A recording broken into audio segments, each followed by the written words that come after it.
Papa's got a brand new stash. Ha!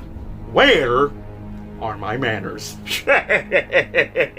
Any line delivery that Jim Carrey always does, it's always quotable and iconic. But anyway, alrighty then, my royal chums, it is I, Daniel. You may call me the pop culture dude. So after I was overjoyed, very excited for my Sonic Movie 2 trailer reaction, you can watch that in the link description, by the way, if you have not seen my trailer reaction, where I was overjoyed, but also it's everything that I wanted for a Sonic the Hedgehog movie sequel. But for this video that you're watching right now, we're gonna go a very deep dive review and go very analytical and observe every Easter egg, references, and even a little bit nice homages to the first movie, but also the Sonic lore. So allow me to clarify as we break down this video right now.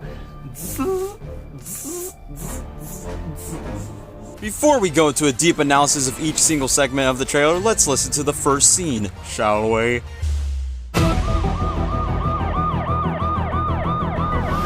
Quick stretch, little snack, and here we go.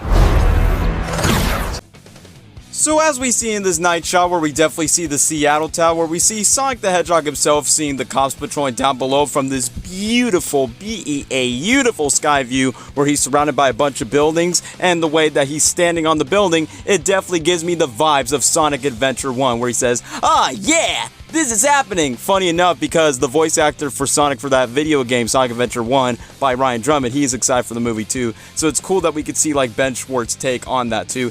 Even the stretch pose that he's pulling off where he's trying to stretch out for his leg, it reminds me in Sonic Colors where he's like, "Oh yeah, that's right, I'm stretching," which is ironic since that game, the remastered version, is available right now. And then he takes a bite of a chili dog, which he did love to eat in the first movie, and that happens to be Sonic the Hedgehog's favorite food before he takes his first step to catch some criminals down. Another reference pose homage is when the part where Sonic falls down and put his arms behind his head. It kind of reminds me of the Sonic Mania opening intro where he did the exact same pose. That Tyson has decided to do the animation for that intro, but also the animation lead for this movie as well. Sonic, I love that you want to help make a difference. Mind if I drive? But you're being reckless. Don't worry, nobody's gonna get hurt. Pretending to be Batman. Blue Justice, trademark pending. You're still just a kid. As we hear Tom Bukowski's voice, who's played by James Marsden, where we hear him monologuing that he's proud of Sonic's heroic actions, but it makes him look reckless when he's taking down the criminals, as he eventually decides to stop the bad guys on the truck, but he eventually makes a mistake of learning how to drive not so good, and I'm like, oh boy, you don't need a license when you're a blue hedgehog. And not gonna lie, from Tom's mentorship talking to Sonic, it kind of reminds me of Spider-Man Homecoming, where Tony Stark just tells Peter Parker to stay close to the ground, and that one moment where Spider-Man has to stop criminals until he mess it all up. It kind of gives me a little bit of Spider-Man Homecoming vibes. That's just me. But just not to get carried away off topic, I remember a couple of months ago that we actually get to see behind-the-scene photos and videos about this truck chase scene, and now that we know that Sonic is eventually driving that truck and trying not to hit anybody, kind of reminds me of the first movie where he's like, "I just like Vin Diesel, it's all about family, Tom," and the fact that he accidentally drive and crash and he's like, "And please, 5 stars." But this time he actually made it worse where he let the criminals blow a dynamite underneath the sewers, so too bad so sad, Sonic cannot be good in the wheels just like in the games. Pretending to be Batman. Blue Justice, trademark pending. You're still just a kid. Okay, this joke where Tom tells Sonic that he's becoming like Batman, and it kind of reminds me that the voice actor of Sonic for the Sega games also voiced Batman in the video games too, but that's a different guy, but not Ben Schwartz. But the funniest thing is that is really cool, that I will admit, where Sonic is standing by the moon in the building, which reminds me of the ending of the 2006 Sonic the Hedgehog video game from that giant moonshot. And even when he's skateboarding around the house, I bet that's where he's home alone, where Tom and Maddie are off to their Hawaiian vacation, and Sonic is in a skateboard that kind of reminds me of the Sonic Adventure artwork, so that's a pretty neat Easter egg. Trust me, there will come a moment when your powers will be needed. But you don't choose that moment. That moment chooses you. I just got goosebumps. Wait a second, did you steal that from Oprah? In this next shot, we actually get to see Dr. Robotnik's drone, aka the Batnix that was in the first movie, from space. Could this mean that we're going to see a live-action Death Egg, aka the Death Star knockoff from Star Wars, but with Eggman's face on it? But also we get to see this next shot with Tom, Maddie, in the town of Green Hill, surrounded by Commander Walters, who was the leader in the organization government team in the first movie, and we actually get to see a couple of soldiermen that has a G badge, which stands for GUN, aka Gun, which is a military organization from Sonic Adventure 2 that tracks down Sonic the Hedgehog and Dr. Eggman. We even get to see a tornado, you get to see Dr. Robotnik's laugh where he goes, because that's definitely going to lead to a big action sequence that was in the onset videos that I covered before. Robotnik flies up to the sky and gun is involved. You could definitely tell there's going to be some big stake threats in this scene. And I also like the Oprah joke that Sonic made when Tom eventually made a speech. Is that something that Oprah says? I don't know.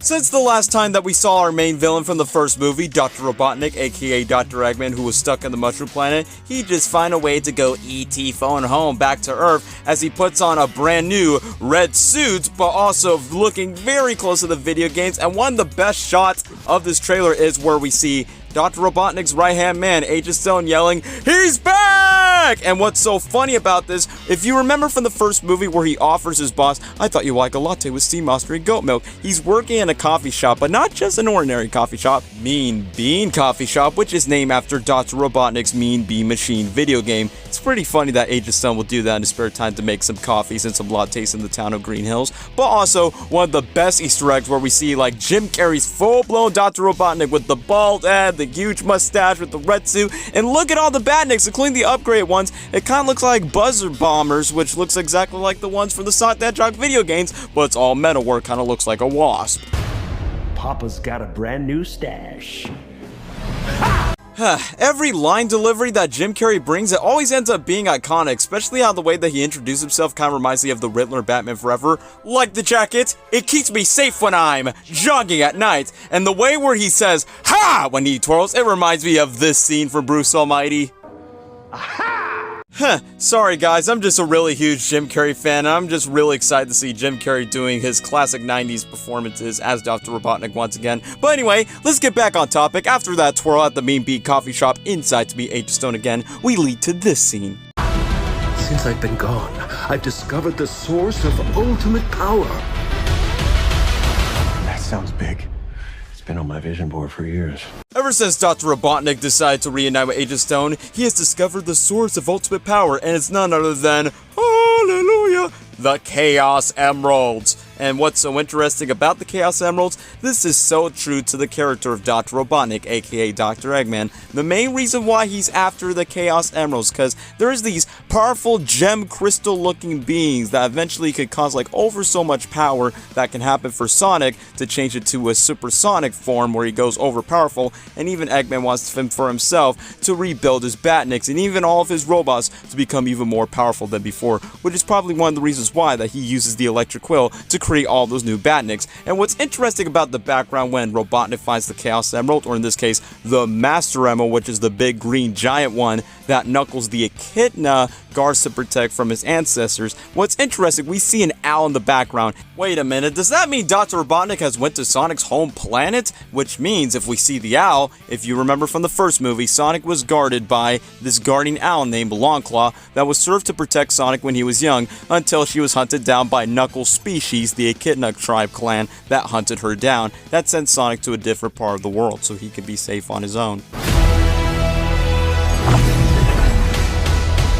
Hope I'm not too late. So now that Tails has finally entered the scene of the trailer, and yes, it is Kalino Shansi's voice alright since she is confirmed to reprise the role, which is amazing, we actually get to see a very brand new CGI look. Like, wait, what? Tails has like shoelaces and the color shading is a lot different from the first movie, and where I'm like, wait, what was with the drastic change from how Tails looked originally and how he looks like right now, where he looks very like bright in the back until then they decided to shade out the brightness. It probably has to do with Blur Studio that just got shut down from the first Sonic movie for like personal reasons aside from that, but it is what it is. I still dig it though. I'm sorry, who are you? Name's Tails. Okay, this is what we're gonna do. Step 1, light taunting. Step 2, I have no idea. So just like what the poster promised of Sonic and Tails riding on the tornado plane, just like in the video games, especially from the Sonic the Hedgehog 2 1992 video game, we actually get to see Sonic and Tails potentially meeting each other for the first time, where he literally just says, "Name's Tails." I'm like, okay, I thought it was gonna be Miles as his original name, as in Miles Tails per hour. And I like that when Sonic gives like Tails directions just to fly over there, he literally says, "I have no idea," which is something he did say in the first movie, but also in a Super Bowl ad. I have no idea. I have no idea.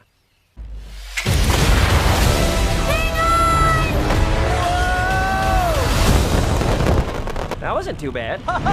So looking at these high-flying action sequences in this scene of the trailer, it got me a few nostalgic nods. When Dr. Robotnik's firing missiles, it kind of reminds me in the first movie where he goes, eeny, meeny, miny, mayhem. But also it's from a very high place. I'm like, is it the Death Egg? Could it be? And the fact where Sonic and Tails are dodging Robotnik's missiles when they're firing at him, it kind of reminds me of the opening cutscene of Sonic Lost World. I mean, come on, am I the only one thinking that it has so much reflection like this cutscene from this game?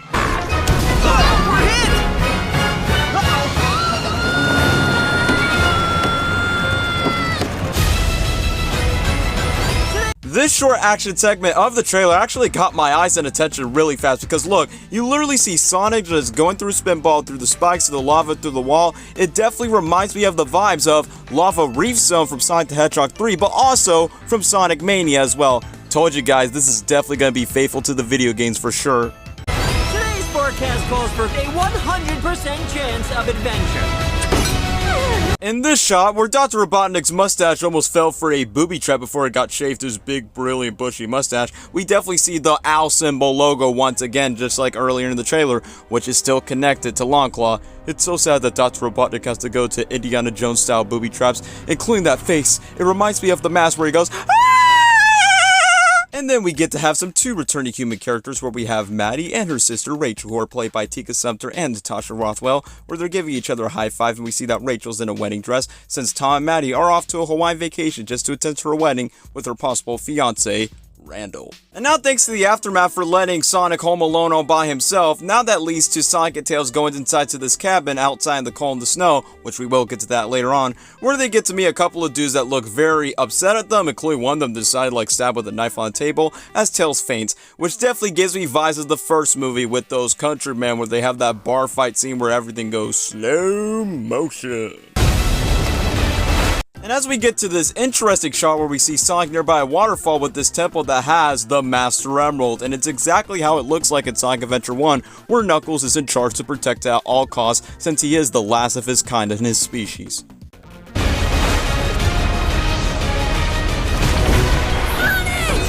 Return to sender.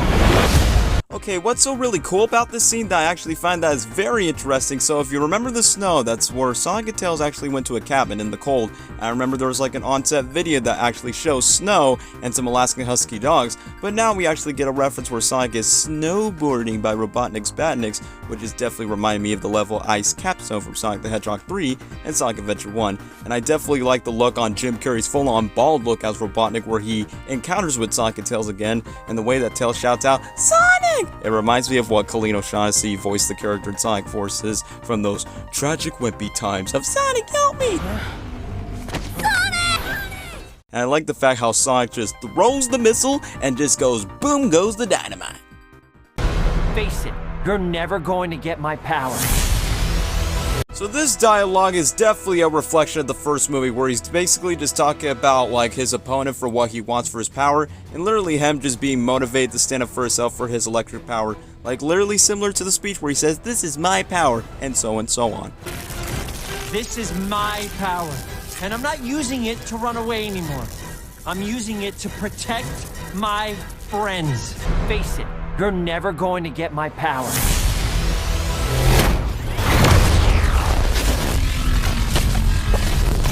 Do I look like I need your power?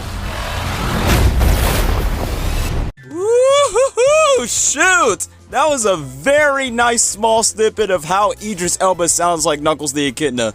Do I look like I need your power? And it's more like, okay, so he actually is gonna like distract his British accent instead of just not sounding like Knuckles the Echidna like this. Like basically said, do I look like I need your power? I can definitely tell that it's definitely a little bit more action, it's definitely a little bit more, dare I say it, badass, a little bit more slick. And I gotta say, the CGI design on Knuckles, he looks absolutely cool, man. Like, look at that fur, look at that muscles, and the fact that he's basically just striking Sonic down like boom, down to his knees. I think Idris Elba is going to be knocking out of the park for this role, man. I definitely think he's going to get a lot of credit to be given, especially the fact that we're seeing like Sonic and Knuckles facing each other. That could bring some major conflicts about their childhoods. Sonic's guardian owl that got killed by an echidna, Knuckles is the echidna, and the fact that Dr. Robotnik's after the Master Emerald, that could be a little bit of a mind manipulation to Knuckles, just like the source material.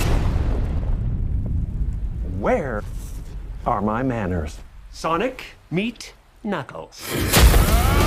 Okay, what cracks me up from Jim Carrey's Robotnik when his head pops up where he goes, "Where are my manners?" Like, basically when he twitches his head and how his facial expression looks, that is definitely 100% Ace Ventura Pet Detective energy right there. Alrighty then. Including that small evil smile, kind of gives me a little bit of a Grinch smile. Could use a little social interaction. And I love how Robotnik introduced it by saying, "Sonic, meet Knuckles." And you can see Knuckles charging up, about to give Sonic a Knuckles sandwich up to the face. And then the one thing that's even more crazier, if you pay attention to the details around the house, it kind of looks like Tom and Maddie's house. I'm like, oh shoot. I think Knuckles and Robotnik, once when they team up together, they decide to crash Tom and Maddie's place because that's where Sonic is living in the meantime, and that's no good because imagine if they come back home from Hawaii, you know they're gonna be very ticked off of their house being destroyed by a giant red echidna just because Sonic's all home alone. He can't go many things on his own without a yellowtail fox on the journey where he's going to. But other than that, it's really interesting from how the way that Knuckles charged up, and then boom, we got ourselves the opening title, even though I know for sure that Knuckles will be friends with Sonic and Tails possibly by the final act, but I can't wait for them to see Sonic versus Knuckles in live action, man. So overall, this is everything in conclusion that I can speculate, theorize, analyze, everything exciting to see for what I could overview and analyze the Sonic the Hedgehog 2 trailer, and it's definitely worth the hype. It's definitely possibly going to be the best video game movie adaptation. Sorry, Super Mario Bros. Movie by Illumination, you just got yourself some competition. So I really can't wait for this movie. I'll be looking forward to more of the promotions and every single news that's covered to Sonic the Hedgehog 2. So if you aren't new to the channel, please go subscribe to the Pop Culture Dude so you can be updated for more Sonic related videos or other pop culture related videos, and I'll be here for anything that's related to Sonic Movie 2. But anyway guys, thank you guys so much for watching this video. If you make it so far, I totally respect for your loyalty, and I'll definitely see you guys in the next video. Take care now. Bye bye then.